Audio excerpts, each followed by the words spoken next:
Arizona rallies in the final seconds. They get a 17-15 victory over Harbaugh and the Chargers. The better story is in the losing locker room.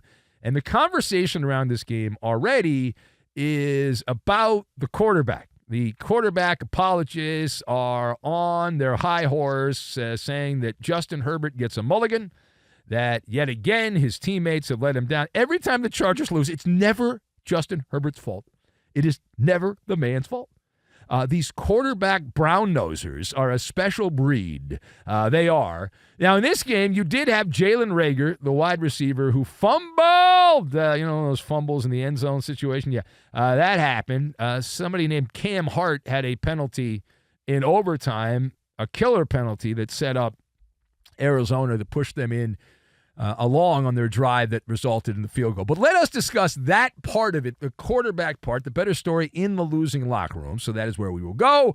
And the question for the esteemed panel here, where do you fall on the great Justin Herbert debate, as his numbers looked all right, but the Chargers lose yet again?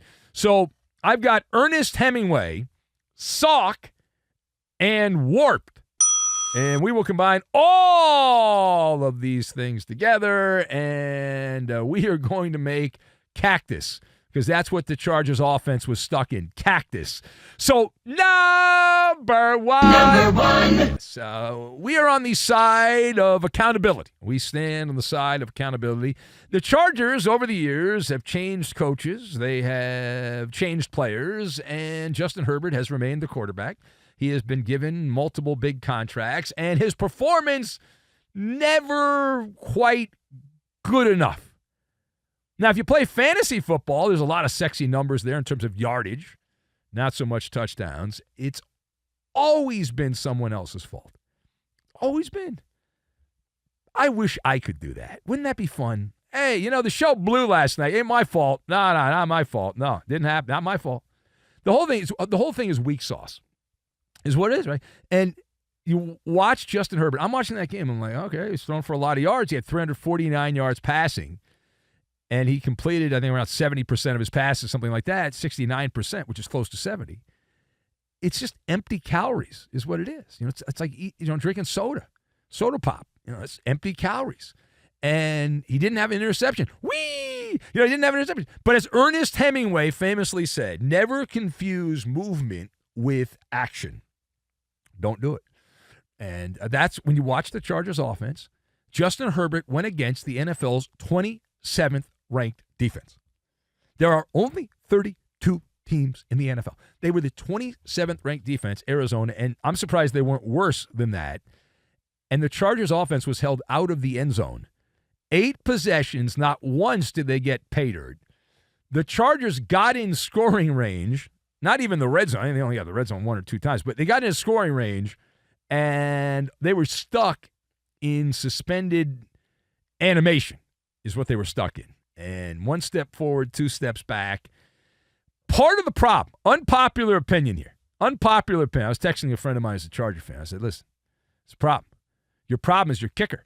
Dicker the kicker is a problem, right? Because rather than be aggressive and try to score touchdowns, you're like, well, we have a good defense, and we've got Dicker the kicker, so we'll just have him kick field goals. Cameron Dicker, he's so good. Oh, he's so good. We don't need to score touchdowns. And you didn't score an effing touchdown. How'd that work out?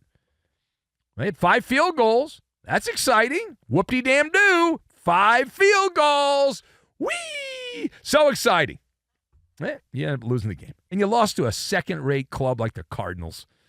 All right, now, page 2 here. Where do you put the Jim Harbaugh Chargers now as we are done with Week 7 of the NFL? Chargers have already had their bye. They've played 6 games. So I have on my note card for the Chargers, I wrote down Salk, not S-O-C-K or S-O-X. How about S-O-C, as in same old Chargers? Same old Chargers, right? Stuck on the hamster wheel of mediocrity. That's where they are. And they're nothing but a tease. The Broncos are better than them, and they don't have a quarterback, right? I mean, they don't have a good quarterback.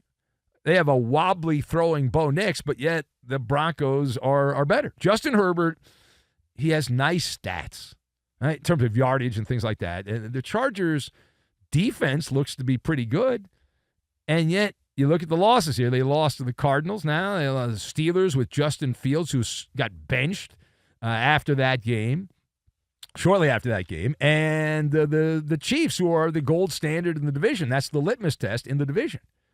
And so they're 3-3. You are what your record says you are, and they're average. They're blah. That's the Chargers. They're a classic faux contender. They're in the wild card race because just being around 500, you're in the wild card race, but they're not real. They're not a legit contender. They don't match up with the top teams in the NFL, and despite having Jim Harbaugh. And yet the quarterback gets a pass and whatnot. Now, I wanted to move away from that and spend a couple of minutes on a story that's not NFL related, because we have learned now that the WNBA Players Association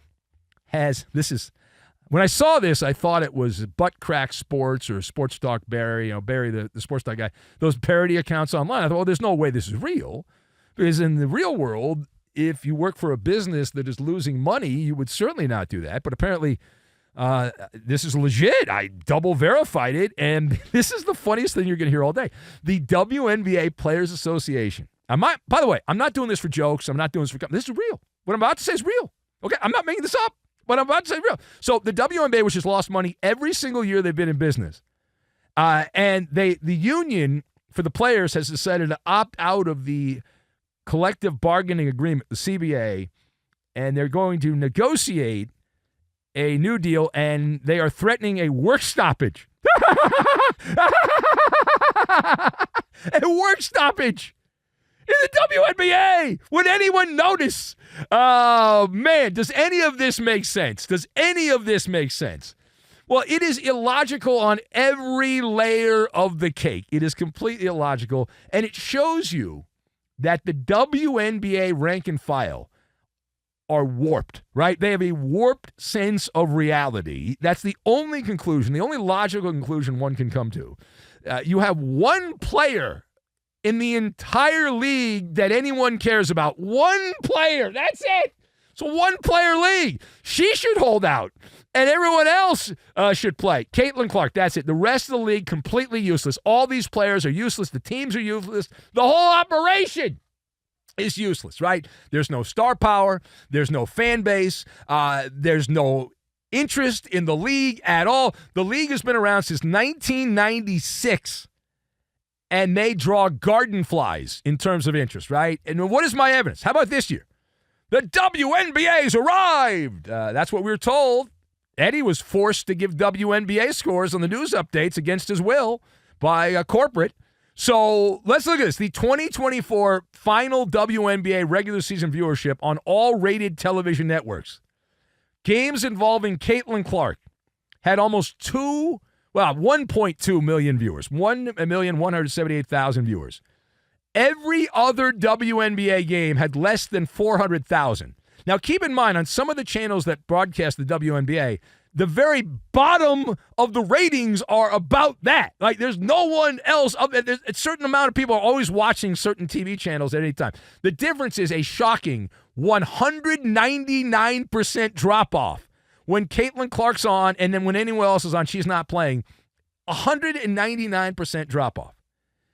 You have a lot of chutzpah to ask for more money when you are in a business that is failing. You are not resonating with the consumer, and the league would have folded and should have folded 15 years ago, if not longer than that, if it had not been for the NBA teams propping it up, the sugar daddies of the NBA, right? It's a loss, I guess a loss leader. Maybe they write it off for tax reasons, but they've burned millions of dollars over the years. The WNBA has lost money every single year they've been in business.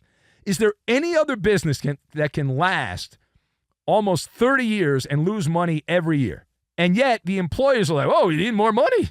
We need more money. Even this past year, they lost $40 million. $40 million.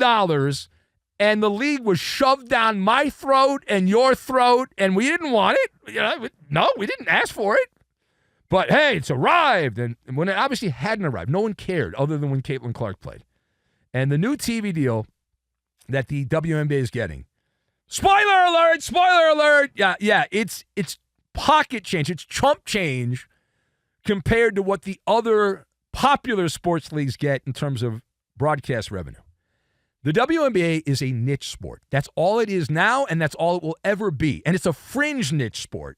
And the players are demanding more money. Oh, my God. I laughed. I thought I thought it was fake. I said, there's no way. But yet, apparently it's real. They're actually doing it. That is unreal. Oh, my God. That is so fun. I hope the NBA ought to say, you know what, we're pulling the money. The whole thing should go belly up and just go out of business. The whole WNBA. So you know what? You want? All right, fine. Collective bargaining. We've decided we're going to shut the business down. Good luck. See you later. Bye, ladies. All right.